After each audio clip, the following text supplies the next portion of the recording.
Testimonios olvidados, lo que vivieron los españoles durante la Guerra Civil. La Guerra Civil Española, 1936 a 1939, no solo fue un conflicto entre dos bandos. Fue una lucha que desgarró familias, ciudades y corazones. Entre el estruendo de las bombas y el miedo constante, hubo quienes lo perdieron todo, quienes huyeron, quienes sobrevivieron para contar su historia. Pero muchas de esas voces fueron silenciadas por el tiempo. Hoy, las rescatamos del olvido. Testimonios reales de españoles que vivieron la Guerra Civil. Este es un viaje a través de los recuerdos de quienes vivieron el horror de la guerra, el hambre, el exilio y la represión.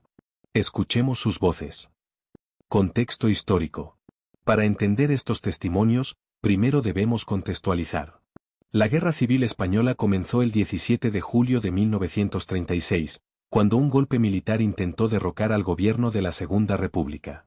El país quedó dividido, por un lado, los republicanos, defensores de la democracia y apoyados por comunistas, socialistas y anarquistas. Por otro, los nacionales, liderados por Francisco Franco y respaldados por monárquicos, falangistas y sectores conservadores. Pero, más allá de la política y la estrategia militar, quienes más sufrieron fueron los civiles.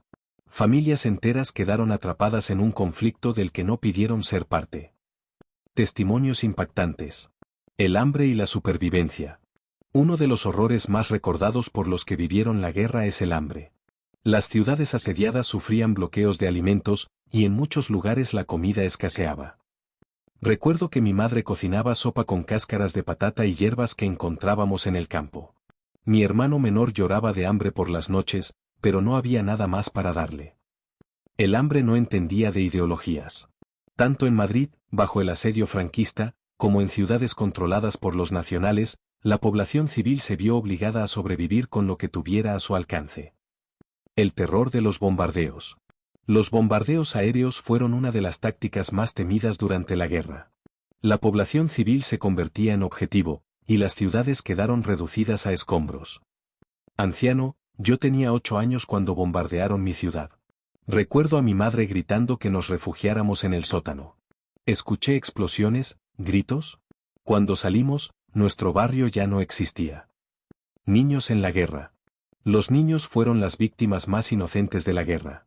Algunos fueron evacuados a otros países, otros quedaron huérfanos, y muchos crecieron rodeados de violencia y miedo. Mujer, nos subieron a un barco y nos dijeron que íbamos a estar a salvo. No sabía dónde estaban mis padres. Pasé años en un país extranjero sin entender el idioma, sin saber si volvería a casa. La represión y el miedo. La represión en el bando republicano durante la Guerra Civil Española, 1936 a 1939, es un tema complejo y controvertido. Aunque la narrativa más común resalta la represión franquista tras la victoria en 1939, los crímenes cometidos en la zona republicana también fueron significativos y afectaron a miles de personas. Desde el inicio de la guerra, la zona republicana quedó marcada por el caos y la falta de un control centralizado del gobierno. Tras el golpe militar del 17 al 18 de julio de 1936, el gobierno republicano perdió rápidamente el control sobre muchas regiones, donde grupos revolucionarios, anarquistas, comunistas, socialistas y milicianos, tomaron la justicia por su mano, dirigiendo su furia contra sospechosos de apoyar el golpe. Este estallido de violencia fue, en parte, una respuesta a décadas de tensiones sociales y políticas, las ejecuciones sumarias, la persecución religiosa y la violencia contra enemigos políticos fueron generalizadas. Uno de los símbolos más notorios de la represión republicana fueron las checas, centros de detención y tortura inspirados en los métodos soviéticos. Funcionaban en ciudades como Madrid, Barcelona y Valencia, operadas por partidos comunistas, anarquistas y otras organizaciones de izquierda. Algunas de las más infames fueron: en la Checa de Fomento, Madrid operada por el Partido Comunista, se realizaban interrogatorios brutales y ejecuciones. En la Checa de San Elías, Barcelona, un antiguo convento convertido en centro de torturas. En la Checa de la calle Balmajor, Barcelona dirigida por la CNT, se usaba para eliminar a enemigos políticos.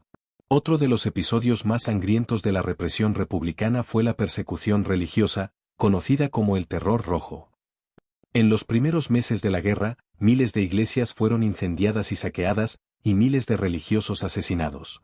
En número de víctimas, Se estima que cerca de 7,000 clérigos fueron ejecutados en la zona republicana, incluyendo obispos, sacerdotes y monjas. Ejemplo brutal, en Paracuellos del Jarama, Madrid, cientos de prisioneros, entre ellos religiosos y falangistas, fueron fusilados en masa. Destrucción del patrimonio religioso, catedrales y monasterios fueron destruidos o convertidos en almacenes y refugios militares. La violencia política en la zona republicana no solo afectó a religiosos y falangistas, sino también a figuras moderadas dentro del propio bando republicano. Algunos de los casos más destacados incluyen: el asesinato de José Calvo Sotelo, 13 de julio de 1936, líder monárquico y opositor a la República, fue secuestrado y asesinado por fuerzas de seguridad republicanas antes del estallido de la guerra, lo que sirvió de pretexto para el golpe militar. Ejecutados en Paracuellos, entre noviembre y diciembre de 1936, más de 4,000 prisioneros políticos y militares fueron fusilados en Paracuellos del Jarama, con la complicidad del comunista Santiago Carrillo. Represión interna en Cataluña. En mayo de 1937, estallaron los llamados Hechos de Mayo, donde comunistas y anarquistas se enfrentaron en Barcelona. El Partido Comunista, apoyado por la URSS, aplastó a los anarquistas de la CNT y al POUM, ejecutando a cientos de ellos, entre ellos el líder del POUM, Andreu Nin. Los paseos y ejecuciones sumarias.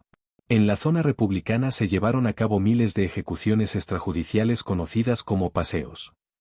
Grupos de milicianos detenían a sospechosos de simpatizar con el franquismo y los llevaban a las afueras de las ciudades para fusilarlos sin juicio previo. ¿Quiénes eran las víctimas? Aristócratas, empresarios, exfuncionarios del gobierno de la Segunda República, religiosos, militares retirados, e incluso republicanos moderados. En método, muchos eran sacados de sus casas en la madrugada, llevados en camiones a zonas apartadas y fusilados sin ninguna formalidad legal. Con la derrota republicana en 1939, muchos de los que participaron en la represión huyeron al exilio, especialmente a Francia y México. Otros fueron capturados por el régimen franquista y enfrentaron juicios y ejecuciones.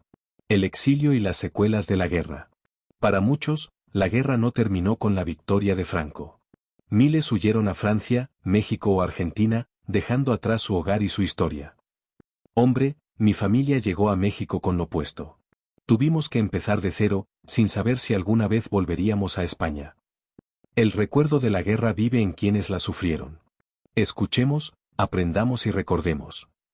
Porque la historia no solo la escriben los vencedores, sino también los que la vivieron. Si te interesa conocer más sobre estas historias, suscríbete y deja tu comentario sobre qué otros testimonios te gustaría descubrir.